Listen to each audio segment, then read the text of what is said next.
Ukraine's popular army chief Valery Zaluzhny was called to a meeting at the president's office on Monday and told he was being fired, two sources familiar with the matter told CNN. Following weeks of growing speculation over tensions between Volodymyr Zelensky and his top commander, a formal announcement has not been made, meaning Zaluzhny was still in post as of Wednesday evening. However, a presidential decree is expected by the end of the week, one of the sources told CNN. In what would be the biggest military shakeup by Zelensky since the start of Russia's full-scale invasion almost 2 years ago. Rumors of the meeting and Zelensky's dismissal exploded around Kyiv on Monday evening, lent credibility by a rift widely understood to have opened up between the president and his commander-in-chief following the failure of the Ukrainian counteroffensive last year. Tensions are said to have risen in particular when Zelensky described the war with Russia as a stalemate in an interview and essay with The Economist magazine in November. On Monday, presidential spokesman Serhiy Nikiforov told CNN and others that rumors of the army chief's dismissal were untrue. The Defense Ministry also put out a message on its social media channels which read, "Dear journalists, an immediate answer to everyone. No, this is not true." And in his daily evening address Monday, Zelensky himself made no reference at all to his army chief.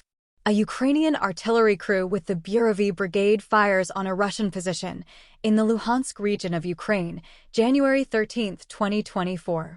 After a Ukrainian summer counteroffensive in the south that fell far short of objectives, and with Russian troops currently on the attack and Western military aid less assured than in the past, the country's prospects are looking bleak. Finbar O'Reilly/The New York Times. Related article. The enemy is amassing. Ukrainian army officials give unvarnished account of the battlefield. But according to one of the sources, at a small gathering at his office on Monday, also attended by Defense Minister Rustem Umerov, the president declared he had made a decision to dismiss the commander-in-chief of the armed forces. The account is in line with other reports, including in the Washington Post and the Financial Times. In a conversation described as calm, Zelensky then proceeded to offer Zaluzhny a different position, which Zaluzhny declined. Ukraine's president then underlined his decision, saying the fact Zaluzhny had turned down the new role did not change the fact he was being removed from his current post. CNN reached out to the president's office on Wednesday requesting further comment but did not receive a reply. Two names in particular are being discussed as possible successors, one of the sources, a senior military commander, told CNN.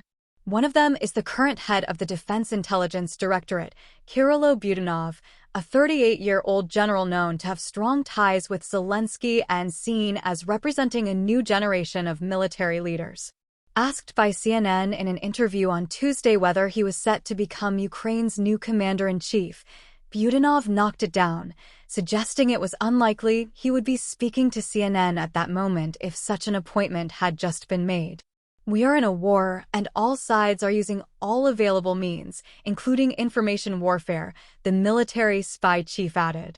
The other frontrunner is Oleksandr Syrsky, currently the commander of Ukrainian land forces, the senior military commander speaking to CNN said. Syrsky's office has not responded to CNN's attempt to reach him, one of Ukraine's most popular leaders. Despite the failure of Ukraine's counteroffensive to make any significant progress in rolling back Russian forces in the south and the east of the country, Zaluzhny remains one of the most popular leaders in the country. A poll published by the Kyiv Institute of Sociology in December found 88% of Ukrainians supported the top general. Zelensky's approval rating, though also high, was considerably lower at 62%.